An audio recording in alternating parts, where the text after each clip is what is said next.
Alors, je ne vous parlerai pas d'éthique, mais nous aurions pu, mais comme notre association qui travaille sur ces questions de responsabilité sociétale des entreprises a été créée en 2000, finalement, nous sommes arrivés à une époque où un nouveau concept a émergé, celui de RSE, et donc finalement cette terminologie n'a pas été retenue, je dirais, par nos membres fondateurs. Peut-être rapidement, pour présenter notre observatoire, c'est une association de 1901 dont les adhérents sont à la fois des grandes entreprises, mais l'ensemble de leurs parties prenantes. Nous avons eu le souci d'associer dans nos travaux, dans nos réflexions, finalement, tous les acteurs économiques et sociaux de la société. Donc, bien évidemment, les grandes entreprises et un certain nombre de leurs organisations professionnelles, MEDEF et certaines fédérations professionnelles, les organisations syndicales, c'était un point qui nous semblait être important, des ONG et puis aussi des investisseurs et gérants d'actifs. Pour parler de RSE, alors, nous faisons le lien d'ailleurs avec les pratiques de développement durable. Vous savez que c'est une thématique, je dirais, qui est clé. Il y aura bientôt des négociations à Copenhague. La manière dont nous articulons une thématique et le développement durable, là je passe, c'est finalement la manière dont les entreprises, c'est Denis Goya le rappelait, la manière dont les entreprises vont prendre en compte l'ensemble des grands enjeux planétaires et pour ce qui concerne de leurs responsabilités.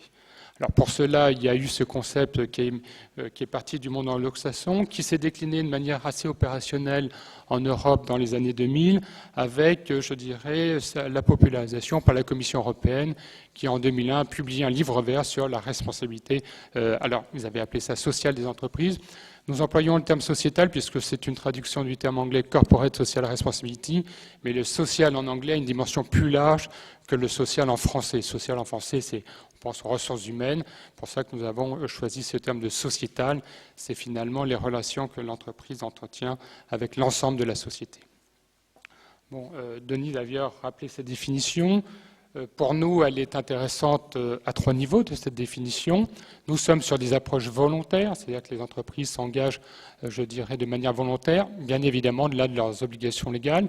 Ça va peut-être de soi quand nous sommes en France ou en Europe, mais quand des entreprises sont présentes dans des pays ou des continents où il n'y a pas de protection, où il n'y a pas de réglementation, alors toute démarche qui va être initiée sera une démarche de responsabilité.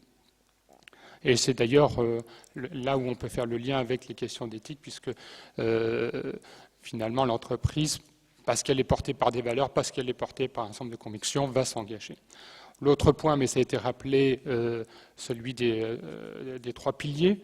Donc l'entreprise doit concilier à la fois des enjeux environnementaux, des enjeux sociétaux au sens large. Alors, sociétaux, c'est-à-dire c'est la question des droits de l'homme, la question de la corruption, la santé publique, donc toute une série de thématiques auxquelles on ne pense pas forcément, et puis les enjeux économiques, cet enjeu de performance. Donc en parlant de RSE, je dirais, on n'est plus sur des démarches traditionnelles de mécénat, en anglais de charity business. L'entreprise s'engage sur ces questions-là parce qu'elle y trouve un intérêt financier. Et le fait, par exemple, qu'au sein de l'ORS, vous ayez un certain nombre d'investisseurs gérants d'actifs est quelque chose d'important pour nous parce que nous avons à démontrer que ces démarches génèrent de la performance. Le 3e point, ça c'était vraiment la nouveauté, le fait de rendre compte auprès des parties prenantes. Bon, vous connaissez bien ce terme, c'est une traduction du terme anglais stakeholders. On l'a traduit par partie prenante, d'autres l'ont traduit par porteur d'enjeux, partie intéressée. Bon, voilà, maintenant c'est un concept, je dirais, qui est bien identifié. Vous avez une liste, effectivement, bien évidemment que cette notion n'est pas définie juridiquement, elle n'a aucune existence juridique. Donc, selon les travaux, les études, vous avez une liste à la Prévert de toutes ces parties prenantes. Bien évidemment, les principales que sont les actionnaires. Là, je parle des entreprises cotées en bourse, les salariés, les consommateurs, les riverains, les pouvoirs publics, mais certains rajoutent les médias, d'autres vont parler par exemple des générations futures. Ce qui d'ailleurs pose une question, c'est que toutes ces parties prenantes ne sont pas forcément représentées, ne sont pas toujours capables de s'exprimer ou de défendre leurs intérêts vis-à-vis de l'entreprise.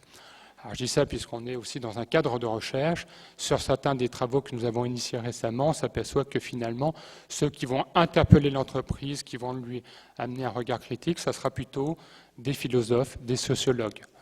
On avait une discussion sur, par exemple, le développement, les impacts sociaux des nouvelles technologies.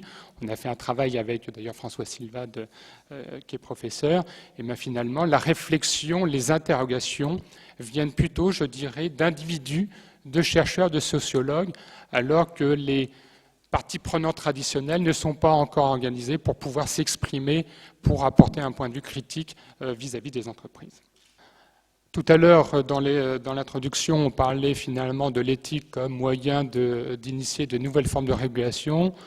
La RSE, c'est exactement ça. C'est des régulations qui vont être initiées par des acteurs privés. On abandonne les régulations publiques fondées sur des logiques normatives, que ce soit dans un cadre national ou international. On est finalement sur des régulations qui vont être formalisées par des acteurs privés, par ces fameuses parties prenantes. Donc, ce qu'on appelle, nous, des nouvelles régulations, des nouvelles contraintes qui vont s'appliquer aux entreprises, et par le biais de la RSE, finalement, des acteurs qui vont structurer des démarches d'engagement des entreprises autour de 4-5 grands outils.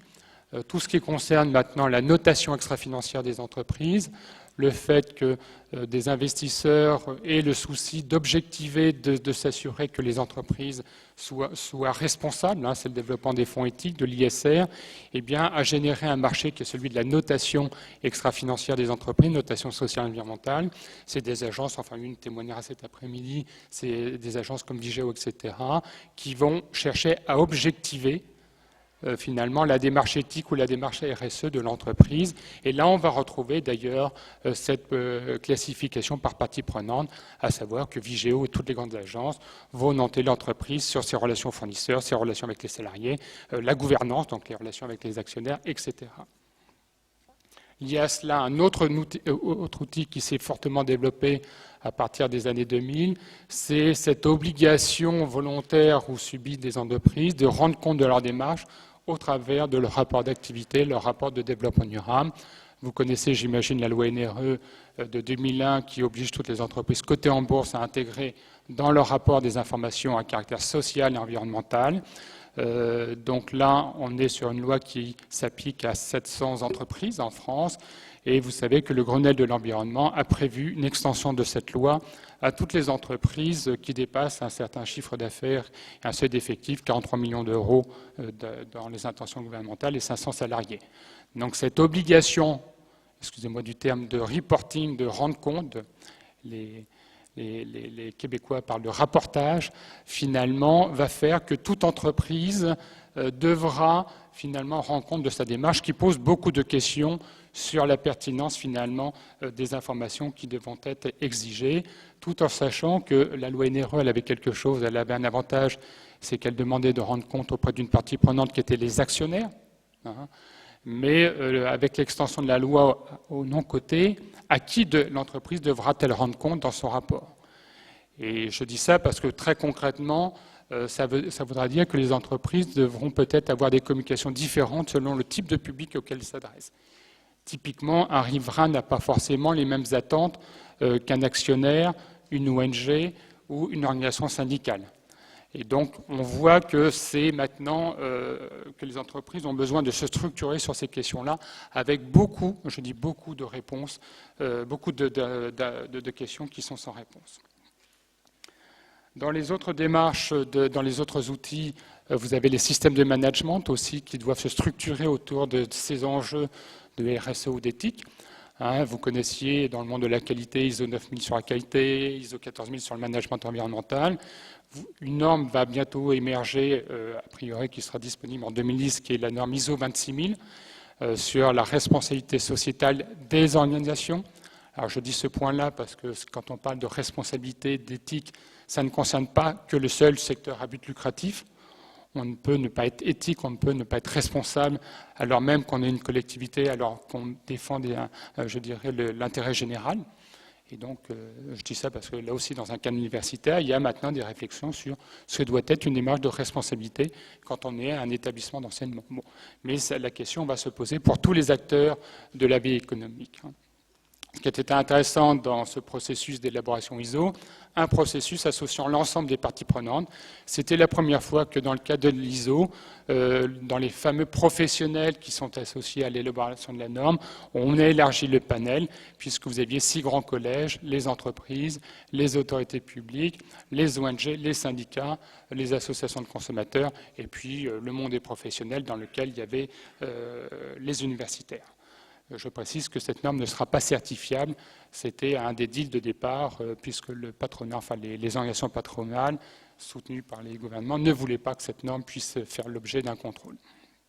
Voilà. Aujourd'hui, là, pour terminer, dans les logiques de questionnement autour de ces concepts, parce que c'est un concept très intéressant, mais qui amène encore beaucoup de questions. La question, je dirais, de l'engagement, puisque c'était d'ailleurs l'objet de mon titre. Finalement, quand on parle d'engagement, c'est quoi? C'est un engagement au sens anglais du terme, au sens de dialogue avec les parties prenantes. Et donc, on a des formes de dialogue. Par exemple, vous avez des entreprises qui ont mis en place des panels de parties prenantes, c'est-à-dire qui permettent à toutes ces parties prenantes de s'exprimer et de dire à l'entreprise quelles sont leurs préoccupations. Vous avez des rapports de développement durable qui donnent la parole à ces parties prenantes. Et puis, il y a l'engagement au sens fort du terme, au sens contractualisation, à savoir, est-ce que l'entreprise est réellement crédible lorsque, pour définir ses stratégies, ses objectifs, elle les élabore de manière unilatérale? Faut-il aller sur de la contractualisation des engagements? Donc ça, c'est une question qui est posée, je dirais, dans toutes les instances, notamment au sein de l'Union européenne, mais aussi, je dirais, dans nos lieux d'échange. De par une composition multi-parties prenantes, cherche à privilégier cette idée d'engagement au sens contractuel, et on a des innovations qui émergent d'entreprises, par exemple, qui vont formaliser leur démarche éthique ou leur démarche de RSE avec des organisations syndicales. Des grands groupes ont fait le choix de négocier ces engagements. Je pense à EDF qui a un accord sur la responsabilité sociétale au niveau mondial qui fait une 20aine de pages et qui couvre tous les enjeux du développement durable, l'environnement, l'éthique, la relation avec les consommateurs, etc.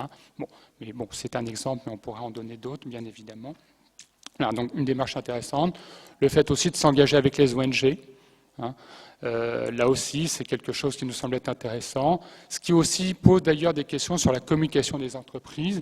Traditionnellement, la communication des entreprises, c'était une communication, j'impulse un message, donc vis-à-vis de mes cibles.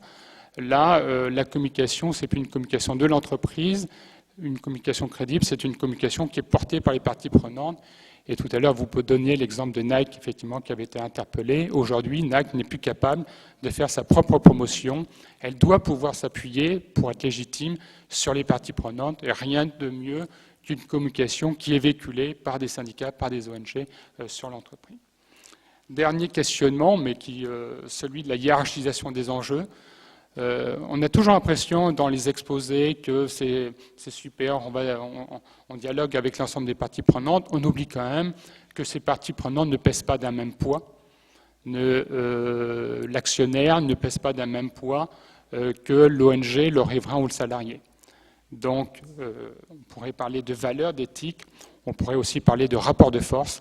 Et finalement, l'entreprise, lorsqu'elle va arbitrer entre ces différentes parties prenantes, va le faire aussi parce que certains rapports de force s'établiront et qu'on ne peut pas s'appuyer sur la seule morale du dirigeant.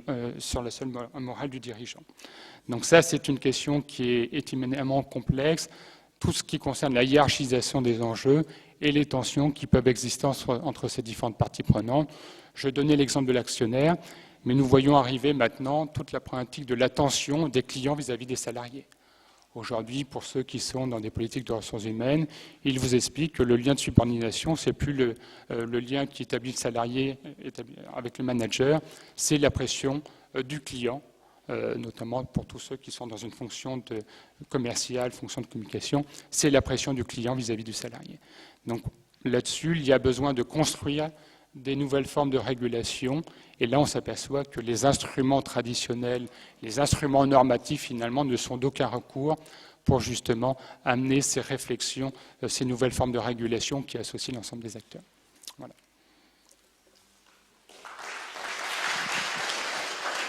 Merci, Denis Gogol. Juste un point aussi, ce qui est intéressant, parce que ça c'est un point qu'on occulte assez souvent, quand on parle des relations avec les parties prenantes, il y a aussi la question de la relation avec les fournisseurs, et qu'on voit traditionnellement des démarches d'entreprises engagées pour sensibiliser leurs fournisseurs. Denis Gogol parlait par exemple du pacte mondial, et dès lors qu'on a signé le Global Compact, qu'on va demander à l'ensemble de ses fournisseurs de le signer aussi. Être une entreprise responsable, c'est aussi s'interroger sur sa propre relation de donneur d'ordre. Et par exemple, maintenant, dans les questions de RSE, dans les questions d'éthique, on va parler des délais de paiement.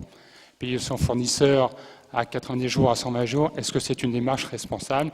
Et quand je dis ça, vous voyez tout de suite que cette question concerne bien évidemment le secteur à but lucratif, mais ça peut aussi concerner les collectivités publiques, parce que les collectivités ne sont pas toujours des très bons payeurs. Et quand vous avez des PME qui déposent le bilan parce qu'ils n'ont pas été payés en temps et en heure, eh bien, c'est des emplois qui sont à la clé. Voilà, donc l'intérêt de la RSE, c'est aussi de reprendre ces problématiques qui ne sont pas forcément mises sur la table spontanément. Voilà.